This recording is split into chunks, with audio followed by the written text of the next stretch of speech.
हमारे transfer pricing के 6 questions हो चुके हैं, हम क्वेश्चन नंबर 7 करने जा रहे हैं। Okay sir.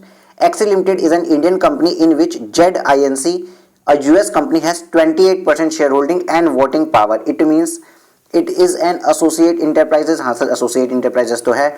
Following transaction were effected between these two companies during the financial year 1920. कुछ transactions बता रखे हैं इन्होंने।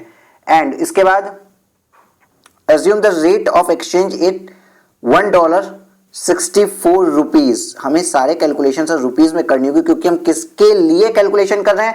एक्सेल लिमिटेड जो इंडियन कंपनी है। इसलिए क्वेश्चन नंबर 4 अगर आपको याद हो तो क्वेश्चन नंबर 4 में भी हमने इंडिया के लिए किया था, और ये question as like question number 4 है, प्लस इसमें क्वेश्चन नंबर 1 की जो कॉन्सिक्वेंसेस वाली कंडीशन हमने पढ़ी थी ना, उन दोनों का इनकॉर्पोरेशन किया हुआ है। Okay sir. Excel Limited is located in SEZ and its income before transfer pricing adjustment of the year ended 31st March 2020 was 1200 lakhs। एक बात याद रखिएगा, आपको बताया हुआ है कि ट्रांसफर प्राइसिंग प्रोविजन के लगने के कारण इफ इनकम में कुछ इंक्रीज आता है तो 10AA की कोई डिडक्शन नहीं मिलती है। 10AA की कोई डिडक्शन नहीं मिलती है। हमने क्वेश्चन नंबर 1 जाकर आप फिर से कर सकते हैं, कॉन्सिक्वेंसेस में ये चीज बताई गई थी आपको। Okay yes sir. Compute the adjustment to be made to the total income of Excel Limited, assuming that such adjustment are made by the assessing officer. State whether it can claim deduction under section 10AA। नहीं कर सकता deduction, ये तो हमें question पढ़ते ही पता चल गया sir. For the income enhanced by applying transfer pricing provision। तो सर ये चीज जो बात है, हमें ट्रांसफर प्राइसिंग प्रोविजन के कारण अगर कोई इनकम इनहेंस्ड हुई है तो उस पर डिडक्शन नहीं मिलता है, ये बात पता है। अब आप देखिए कितना टाइम लगता है इस क्वेश्चन को करने में। क्वेश्चन को करने के पहले हमें पता चल चुका है हमें करना क्या है, सिर्फ और सिर्फ इनकी इनकम निकालनी है जो ट्रांसफर प्राइसिंग प्रोविजंस के कारण लग रही हो। It means arm length price पे क्या होगी, देखते हैं। Excel limited which sold 1 lakh piece of T shirts. Excel limited 1 lakh T shirt बेची है, किसको? $2 पर T shirt to G limited, GINC को, मतलब अपनी एसोसिएट इंटरप्राइजेस को। The identical T shirt was sold to unrelated party namely KINC at $3 पर T shirt. It means हम अपनी एसोसिएट इंटरप्राइजेस को $2 में जो चीज बेचते हैं उसका एक्चुअल में मार्केट प्राइस $3 का है। हमने $1 से अपनी सेल्स को कम कर दिया टैक्स बचाने के लिए। $1 पर टी शर्ट से अपनी सेल्स को कम किए टैक्स बचाने के लिए, तो हम अपनी इनकम को इंक्रीज कैसे करेंगे? 1200 लाख तो पहले से है। अब एडिशन कितना होगा? $1 लाख का एडिशन हो गया। 1 lakh T shirts into $1 into dollar का रेट कितना है बेटा? 64 रुपए। इट इज इक्वल टू ये 64 लाख रुपीस का इंक्रीमेंट आया यहाँ पे। ठीक सर। अब सेकंड हम पढ़ते हैं सर।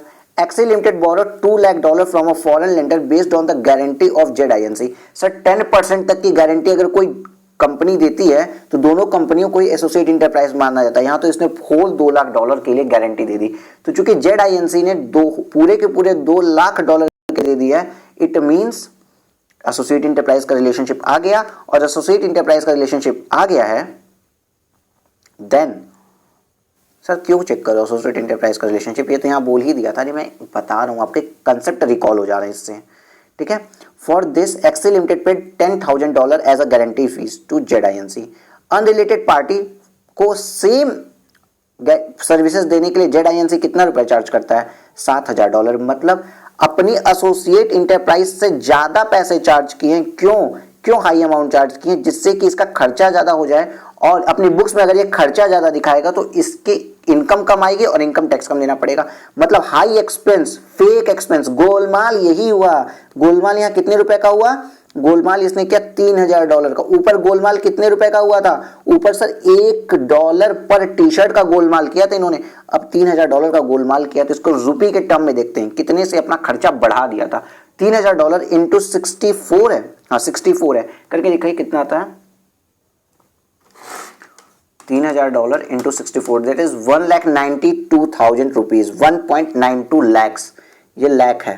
ठीक है सर। अब तीसरा ट्रांजेक्शन देखते हैं। Excel limited paid $15,000 to ZINC for getting various potential customer detail to improve its business. ZINC provide the same service to unrelated parties at $10,000। यहाँ पे क्या गोलमाल हुआ है बताइए? कम ऑन से $5,000 का $5,000 का खर्चा जबरदस्ती का ज्यादा दिखाए हैं ताकि अपनी इनकम कम कर सके। तो $5,000 इंटू 24 24 सॉरी 84, दैट इज आ गया कितना 3,20,000 रुपए, 3.2 लाख, 3.2 लाख रुपीज आ गए 3.2। अब आप अगर देखें तो इनकी इनकम एक्चुअल में कितनी आ गई सर, इनकी इनकम बढ़ रही है, ये तीनों जुड़ता है तो आता है 69,12,000, तो टोटल इनकम 1269.12 हो जाती है और इनको डिडक्शन नहीं मिलेगा। हमारा सॉल्यूशन हो गया बेटा, सॉल्यूशन हो गया। आप ट्रांसफर प्राइसिंग प्रोविजन से डर रहे थे। देखिए इंटरनेशनल टैक्सेशन हमारे करिकुलम में आया है, हमारे कोर्स में आया है इंटरनेशनल टैक्सेशन, बात समझिएगा, और इलेक्टिव पेपर नहीं है कि आपका बहुत इन डेप्थ पूछ रहा है। तो जब इंटरनेशनल टैक्सेशन आया है ना तो आपसे इनकम टैक्स एक्ट का तो इन डेप्थ नॉलेज पूछेगा, बट इंटरनेशनल टैक्सेशन का सरफेशियल नॉलेज पूछेगा, बहुत टिपिकल नहीं पूछेगा कि उसको पेपर बहुत टिपिकल बनाने हो फेल करने के इरादे से, तो वो इन डेप्थ इंटरनेशनल टैक्सेशन पूछेगा, वरना वो सिर्फ और सिर्फ सरफेशियल नॉलेज चाहेगा कि आपको रहे इंटरनेशनल टैक्सेशन की। तो इसलिए ट्रांसफर प्राइसिंग में भी प्रोविजंस तो इन डेप्थ वाले भी डाल दिए इन्होंने, इवन इस बार तो सेफ हार्बर रूल भी नहीं है, बुक में ही प्रिंट नहीं है, बट हमेशा इनके क्वेश्चन पैटर्न अगर आप देखें तो सरफेशियल नॉलेज की क्वेश्चन पैटर्न इनका पूछना हो रहा है, इन डेप्थ ये जा ही नहीं रहे। इसलिए मैं आपको बोला था ट्रांसफर प्राइसिंग ये बहुत ईजी है, बहुत ज़्यादा ईजी। और बताइए मुझे कमेंट करके आपको कैसा लगा। यार एक बात और मैं आपसे बता दूँ, अभी मैं इसका अभी आपको सॉल्यूशन पढ़ा देता हूँ, एक बात और मैं आपसे कहूँगा और सीरियस नोट पे सीरियसली आपको फॉलो करनी पड़ेगी। हाँ यार आप लोग ना मतलब हमारी इस फैमिली में हम आपसे इस लेक्चर के थ्रू बात करते हैं और आप अपने कमेंट्स के through, but when we talk पता नहीं, जब लेक्चर्स आएंगे तो आपके कमेंट आएंगे, मे बी आपको मुझसे कम्युनिकेशन करना हो तो नहीं हो पाता, मुझे आपसे कम्युनिकेशन करना तो है ही, मुझे करना है, मुझे मन हो रहा है आप लोगों से कम्युनिकेशन करने का, क्योंकि अपने किसी स्टूडेंट को ही आज तक मैं नहीं देख पाया और बहुत 4-5 लोगों से टेलीफोनिक कन्वर्सेशन हुई है नवंबर 19 में और 20 में भी कुछ ही लोगों से हुई है। तो अब मैं फिर से अपने व्हाट्सएप कॉल्स लूँगा, जैसे कि मैं देख रहा हूँ कि सबके नाम आ रहे हैं, मैंने कमेंट सेक्शन खोले, जैसे आदित्य अग्रवाल, कमलेश जी, ऋतिका, नेहा सिंह, इनका तो एक ही कमेंट होता है sir, thank you sir, first like first comment. Future FCA तरुण सैनी, अर्जुन, किशन बंसल, ऋतिका, मयंक, सूरज, जयसिंह, उत्कर्ष, विनी छाबरा, आप लोग, और ये नायक साहब, उत्कर्ष, प्रिया, अमित अग्रवाल, आप लोग रेगुलर बेसिस पे, हिमांशी जिंदल, आप लोग रेगुलर बेसिस पे बेटा मुझे कमेंट करते हो, रेगुलर बेसिस पे। शिल्पी मिश्रा, हितेश्वर, तो यार आप लोग एक काम कर लो प्लीज़, मुझे व्हाट्सएप कर लीजिएगा आप लोग अपना नेम एंड किस सिटी में है और CA फाइनल ओल्ड है या न्यू, आप लोग मुझे इतना तो व्हाट्सएप कर ही सकते हैं। और अगर आपको व्हाट्सएप पे वॉइस कॉल हम लोग की करने का मौका मिला तो हम लोग वॉइस कॉल भी करेंगे, इवन आगे देखा जाएगा। खैर वॉइस कॉल आपके ऊपर डिटरमाइंड है बेटा, आपकी मर्जी। मुझे अब मन कर रहा है अपने स्टूडेंट से बात करने का, क्योंकि कहीं ना कहीं यार ये लास्ट क्लासेस चल रही हैं, बिल्कुल लास्ट चल रही हैं, ये हमारा लास्ट चैप्टर है, तो बिल्कुल भी आप लोगों से अटैचमेंट ना होना थोड़ा सा अच्छा नहीं लग रहा है, इमोशनलिज्म चीज़ें आ जाती हैं। चलिए पढ़ते हैं। और ये जितने लोगों का मैंने नाम लिया ना, इन्हीं लोगों की स्पेशल रिक्वेस्ट थी। एक माधुरी ढोलकिया मुझे याद है मेरे फर्स्ट सब्सक्राइबर या सेकंड सब्सक्राइबर में थी, उनकी रिक्वेस्ट थी, तो इन्हीं लोगों की रिक्वेस्ट को ध्यान में रख के मैं ये लेक्चर्स बना रहा हूँ। Excel Limited, the Indian company of ZINC, the US company are deemed to be associated enterprise as per section 92A2A since JINC holds shares carrying not less than 26% of voting power। ये वही बात कर दिया associate enterprise की, ठीक है sir. और हाँ, ये जो मैंने जिन लोगों को बोला ना कॉल करने के लिए, जिनको भी कॉल करना हो, मैं जिन लोगों ने रेगुलर कमेंट किया है उनसे मैं शेयर भी करना चाहूँगा कि मैं इस चैनल पे लेक्चर्स क्यों बना के डालता हूँ और क्या वो सही है चीज़ें, कुछ चीज़ों पे डिस्कस भी करना चाहूँगा उनके साथ भी। आइए, एज पर एक्सप्लेनेशन 92B क्या कह रहा है? The transaction entered into between the two companies of sale of product, lending of guarantee and provision of service relating to market research included within the international transaction. पहली बात क्या कि associate enterprises है, दूसरी line में ये international transactions हैं। अब क्या करिए, according to transfer pricing provisions would be attracted and income arising from such international transaction have to be computed having regard to the arm length price. In this case, the information given to the arm length price has to be determined taking to the comparable uncontrolled price method to the most appropriate method. Again यहाँ पे भी देखिए cup method है, but हमारी class में मयंक ने सारे के सारे मेथड्स का नाम कमेंट सेक्शन में समरी में डाल दिया है। मैं तो चाहता था सब बच्चे खुद वो समरी लिखे, बट बैंक ने सारे के सारे मेथड्स लिख दिए। यहाँ पे कप मेथड्स के ज़्यादा क्वेश्चन आए हुए हैं। आइए, amount by which total income of Excel limited is enhanced on account of adjustment in the value of the international transaction. 64 lakh रुपए बेटा यहाँ इंक्रीज हुए, 1.9 टू 69.12 रुपीज इनहेंस्ड हो गए। और Excel limited can not claim deduction under section 10AA in respect of 6912 lakh being the amount, ये देखिए, being the amount of income by which total income is enhanced by virtue of first provision of section 92C4। मतलब ये याद रखिए, transfer pricing के provision लगने के कारण अगर इनकम इनहेंस्ड होती है देन उसका कहीं पे भी डिडक्शन नहीं मिलता है।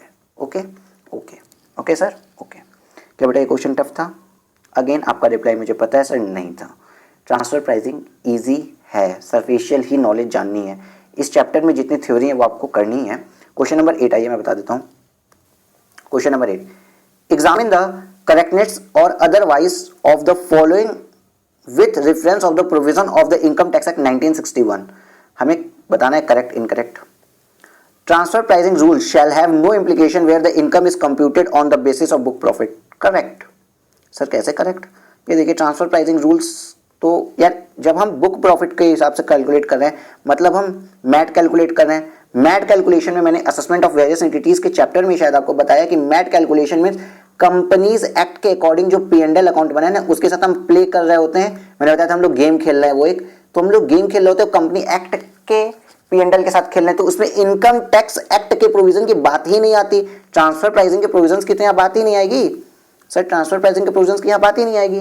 देन ये जो स्टेटमेंट है वो सही लिखा है कि ट्रांसफर प्राइसिंग के रूल्स का कोई इंप्लीकेशन नहीं होता है जब हम मैट के बेसिस कंप्यूट कर रहे होते हैं प्रॉफिट बुक प्रॉफिट बेसिस पे, कंप्यूट कर रहे होते हैं इनकम बुक प्रॉफिट बेसिस पे। देखते हैं क्या लिखा है। The statement is correct. क्यों करेक्ट है मैंने लॉजिक में आपको समझा दिया। देखिए, for the purpose of computing book profit of the levy of minimum alternate tax the net profit shown in the statement of profit and loss account prepared in accordance with the companies act, company act according P&L बनता है, can be increased decreased only by addition and deletion of specified explanation 1 below. क्या क्या increase decrease होता है ये भी देखिए। It is, देखो यहाँ पे ऊपर पढ़ते बेटा, no other adjustment can be made to arrive at book profit for levy of MAT except where. यही कुछ तरीके की, 3 तरीके की हैं जो एडजस्टमेंट की जाती हैं बुक प्रॉफिट के थ्रू, जब हम इनकम का बुक प्रॉफिट के थ्रू जब हम इनकम का कैलकुलेशन कर रहे होते हैं। ठीक है सर, कौन कौन सा?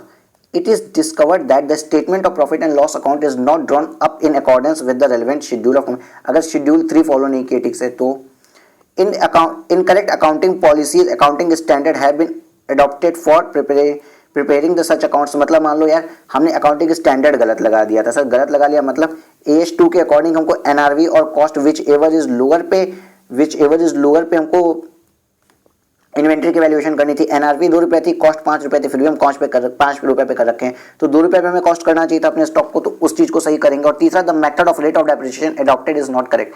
मतलब मैंने लगा रखा है 40% की रेट से, बट प्लांट एंड मशीनरी पे लगना चाहिए 15% की रेट से डेप्रिसिएशन, तो उस चीज को सही करेंगे। इन 3 चीजों को ही सही करते हैं, बाकी कोई एडजस्टमेंट नहीं होती। Therefore transfer pricing adjustment can not be made while computing book profit for levy of MAT. Correct, correct sir. Last question, the assessing officer can complete the assessment of income from international transaction in regards of the order passed by the transfer pricing officer by accepting the contention of SSC जो है, assessing officer जो है, can complete the assessment of income from the international transaction in disregard to the order passed by the transfer pricing officer by accepting the contention of SSC। आपने एक बात बताइए, आपके school पे हम पहुंचते हैं, जब हम छोटे बच्चे थे तब हम स्कूल जाते थे। स्कूल में अगर ये हिस्ट्री के टीचर्स हैं, हिस्ट्री, अच्छा आपका फेवरेट सब्जेक्ट क्या है सर? पता नहीं, छोड़िए। ये मैथ्स के टीचर हैं, थोड़ा सा गुस्से वाले बनाते हैं, चलिए मैथ के टीचर हैं, ठीक है, मैथ्स के टीचर हैं, और ये आपके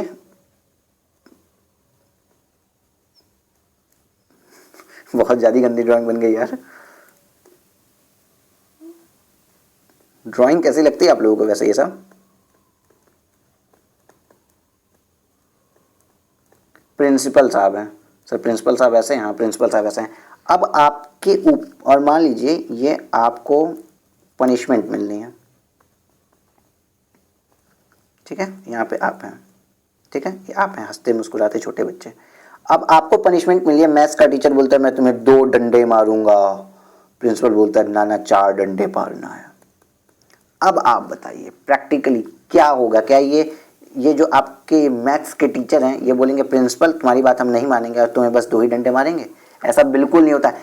आपका ये मैथ्स का टीचर प्रिंसिपल के ऑर्डर को फॉलो करने के लिए बाउंड है, ठीक है? क्यों? क्योंकि ये इसका सीनियर है ना यार, सीनियर है इसलिए ये बाउंड है।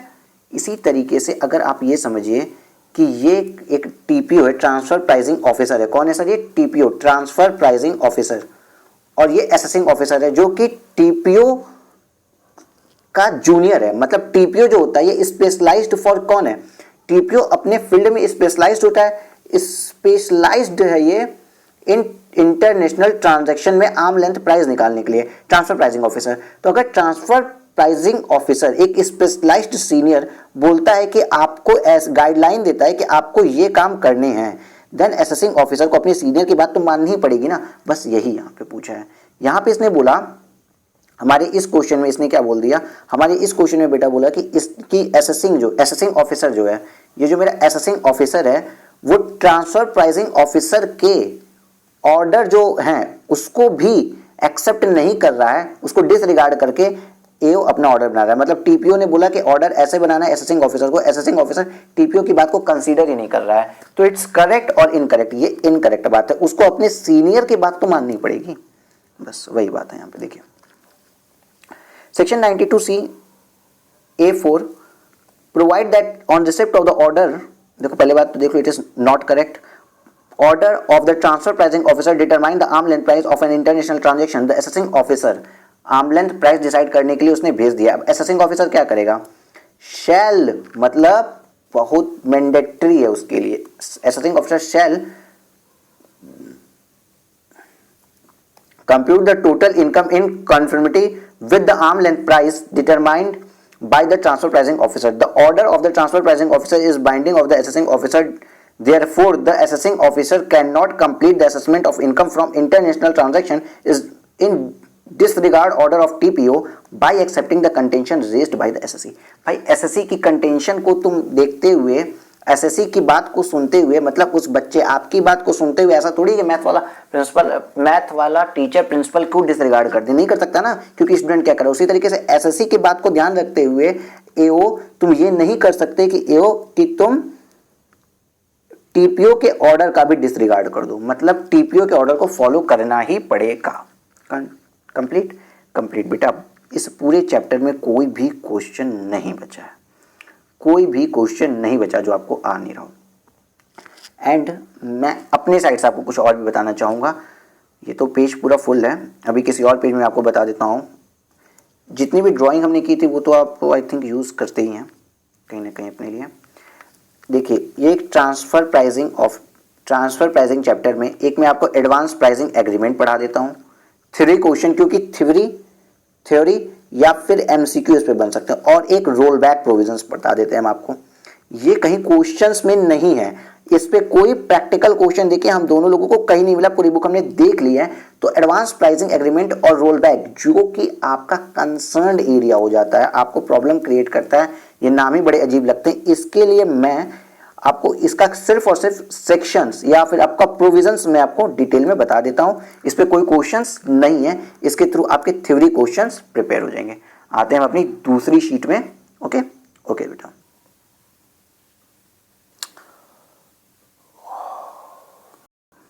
ये हमने जितने भी क्वेश्चन किए हैं मैं आपको या दूसरे तरीके से भी समझाता हूँ। 1 सेकेंड, आइए देखिए कुछ जनरल सी बातें बात करते हैं हम लोग, एकदम जनरल सी बातें हैं।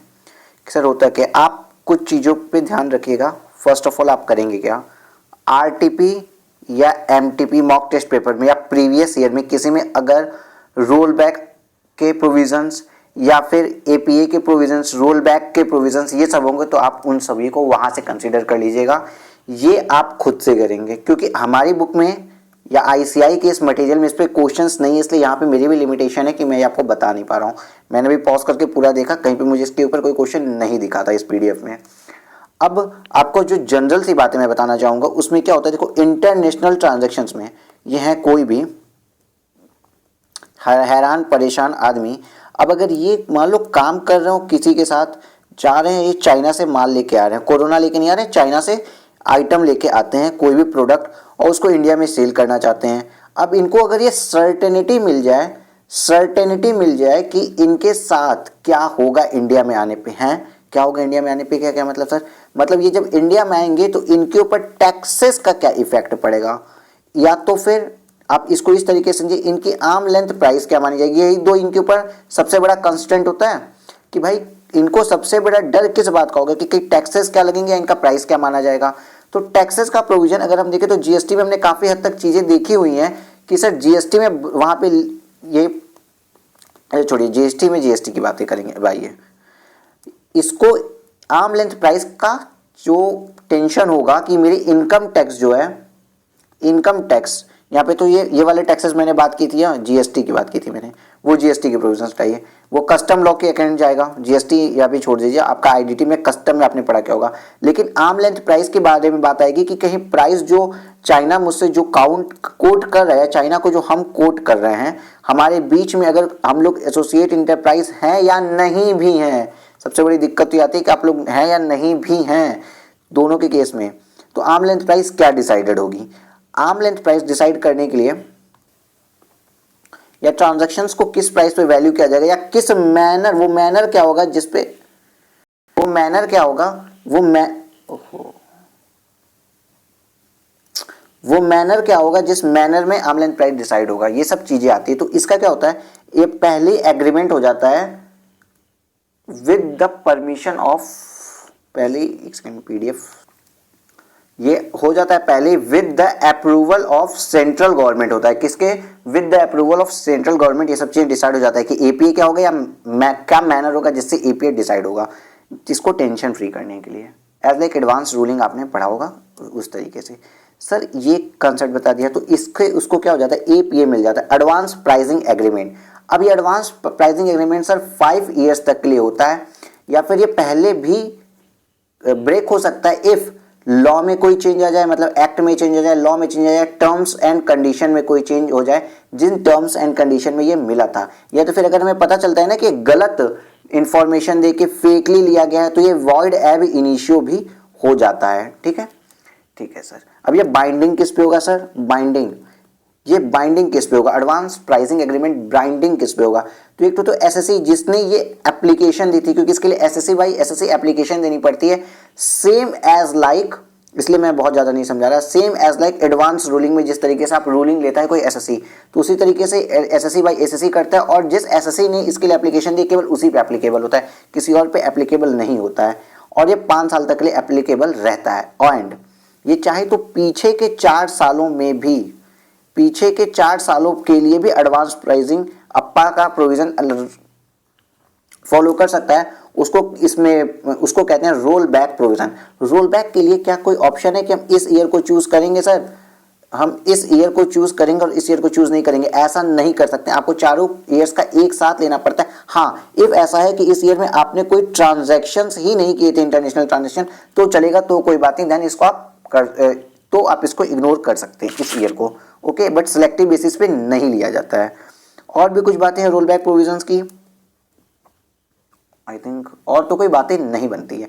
अब इसके बाद बात करते हैं सर होता क्या आर्म लेंथ प्राइस के द्वारा। आर्म लेंथ प्राइस के द्वारा होता क्या है कि आपके साथ एडजस्टमेंट होती है, इसमें 2 तरह की एडजस्टमेंट होगी। एक होता है प्राइमरी एडजस्टमेंट, जो हमने अभी क्वेश्चंस में पढ़ी है, प्राइमरी एडजस्टमेंट अभी हमने क्वेश्चंस में पढ़ी है सर, ये वाली एडजस्टमेंट 62.19 की एडजस्टमेंट जो हमने आर्म लेंथ प्राइस इनकम में इंक्रीमेंट किया, दैट्स कॉल्ड प्राइमरी एडजस्टमेंट, जो हमने अभी पढ़ी, इसको कहते हैं primary adjustment. If primary adjustment 1 crore से एक्सीड हो गई, 1 करोड़ से एक्सीड हो गई, देन होती है सर सेकेंडरी एडजस्टमेंट, देन होती है सेकेंडरी एडजस्टमेंट। अब सर ये सेकेंडरी एडजस्टमेंट क्या होती है, देखो होता ये है कि अगर आप इंडिया बन रहा है,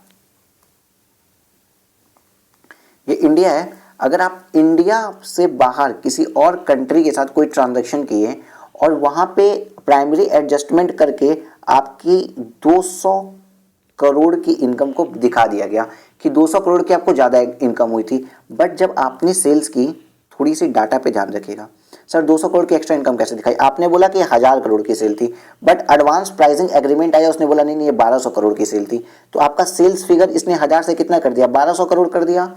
देन जब इस कंपनी ने दूसरी कंपनी में जहां पे मिस्टर क्यों मिसेस ZINC बैठी है, ZINC ने इसको पेमेंट किया होगा तो 1000 करोड़ का ही पेमेंट किया होगा, क्योंकि परचेज इनवॉइस तो 1000 करोड़ की गई, बाकी इस कंपनी के साथ इंडिया में जो हुआ वो हुआ, उससे क्या मतलब?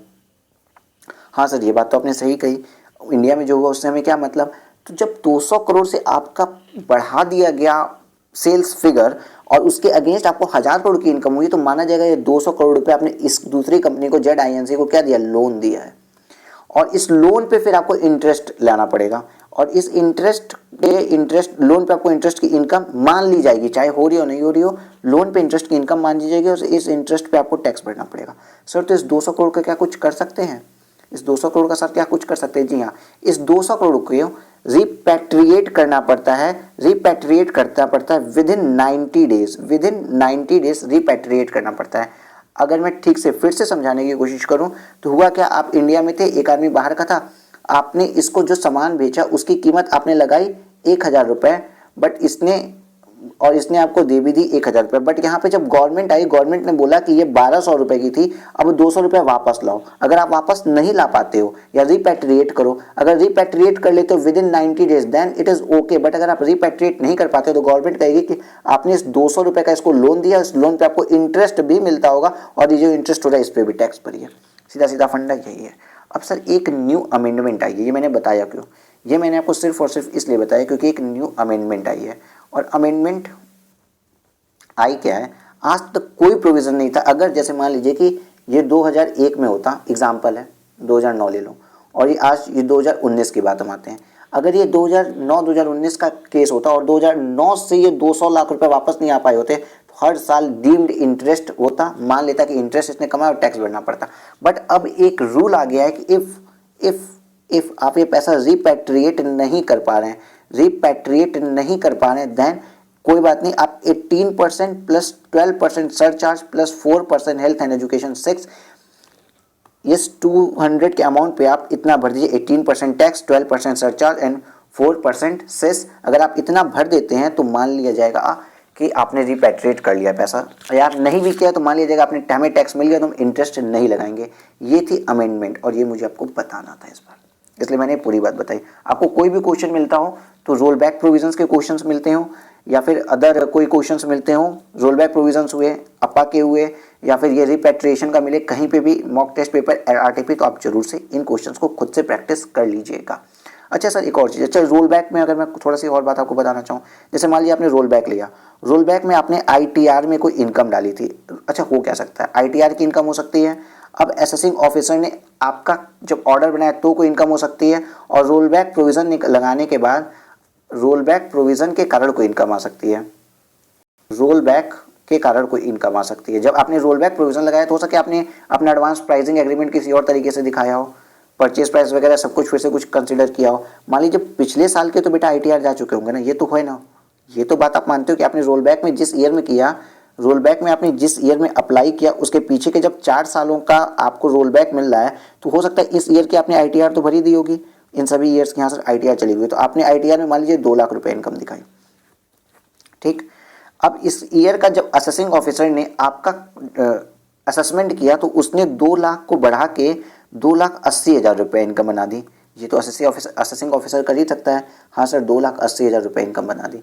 बट रोल बैक प्रोविजन में पता है आपने जब रोल बैक लगाया तो आपकी इनकम कितनी आने लगी, 1,70,000 रुपये। रोल बैक आपने प्रोविजंस लगाए जो कि आपने सेंट्रल गवर्नमेंट के अप्रूवल से रोल बैक प्रोविजंस लिए ना, सेंट्रल गवर्नमेंट अप्रूव करती है, देन आपका 1,70,000 रुपये इनकम आने लगा, और ये रोल बैक पीरियड की बात हो रही है। देन हमेशा याद रखिएगा इसको कंसीडर नहीं करते हैं, जो आपने ITR में दे दिया वही रहेगा। बट इसी की जगह अगर सेम एग्जांपल में मैंने लूँ, अगर ये 2 लाख रुपए था, 2,80,000 रुपए था, और रोल बैक प्रोविजन के कारण आपकी इनकम आती है 2,20,000 रुपए, देन असेसिंग ऑफिसर ने जो असेस्ड की उसको नहीं लेंगे और रोल बैक प्रोविजंस में जो इनकम आ रही होगी उसको ले लेंगे। इसका मतलब क्या होता है सर कि रोल बैक प्रोविजन अप्लाई करते समय कभी भी आपकी इनकम रिटर्न में जो फाइल्ड इनकम है, रिटर्न इनकम से कम नहीं हो सकती। हाँ, असेस्ड इनकम मतलब जो AO ने आपकी असेस्ड की थी उससे रिड्यूस हो सकती है। क्लियर है? हाँ सर क्लियर है इतना। चलिए एक और इसमें एग्जाम्पल बचता है जो आपसे कहीं ना कहीं पूछेगा क्वेश्चंस। एक बात याद रखिएगा, सेकेंडरी एडजस्टमेंट के लिए 1 करोड़ प्लस एक्सीड अमाउंट होना चाहिए तो सेकेंडरी एडजस्टमेंट होती है, 90 दिन के अंदर रिपेट्रिएट करना पड़ता है एंड ऑल दैट। ये फिगर आपकी आ रही है, ये भी मैंने कैलकुलेट करके रखा है, 2.966%, 664% आ रही है। Okay okay sir. एक जगह आपके बारे में पूछेगा ना, इंटरेस्ट के बारे में बात आ सकती है। सर इंटरेस्ट के बारे में क्या आ सकता है कि इंटरेस्ट पोर्शंस के बारे में बात करेगा कि एक एसोसिएट इंटरप्राइज अगर अपनी दूसरी इंटरप्राइज को इंटरेस्ट का पेमेंट कर रही है तो इंटरेस्ट का कुछ पोर्शन डिसअलाउड भी हो जाता है। सर मतलब आपने जब ट्रांसफर प्राइसिंग के प्रोविजंस में पढ़ा ना, क्रॉस कंट्री हो रही है इंडिया वर्सेस यूके के बीच में, तो ऐसा हो सकता है कि दो एसोसिएट इंटरप्राइजेस इंटरेस्ट का पेमेंट ही कुछ गोलमाल कर रही हो। गोलमाल जो वर्ड हम लोग यूज करते हैं, हाँ सर ये हो तो सकता है। तो इसके लिए भी एक रूल आया हुआ है, उस रूल के बारे में भी अब बात करते हैं।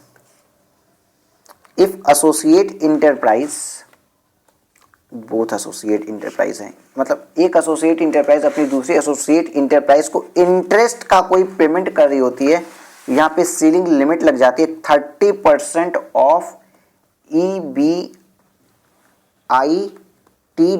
मतलब यही जो आपने एफएम में पढ़ा था, जो आपने कहाँ पढ़ा था, जो आपने एफएम में पढ़ा था उसी के लिए, earning before interest tax depreciation. Okay, earning before interest tax and depreciation, इसके बारे में समझ जाइए। अब होता क्या है कि अगर इंटरेस्ट है और आपने बिटवीन द एसोसिएट्स इंटरेस्ट का एक्सपेंडिचर हुआ है, तो ऐसा माना जा सकता है कि इंडिया में अगर इंटरेस्ट रेट ज़्यादा और यूके में इंटरेस्ट रेट कम है तो इंडिया की एसोसिएट इंटरप्राइज यूके वाली फर्म को बहुत ज़्यादा इंटरेस्ट पे करेगी, जिससे मेरा प्रॉफिट इंडिया से निकल के यूके में शिफ्ट हो जाए।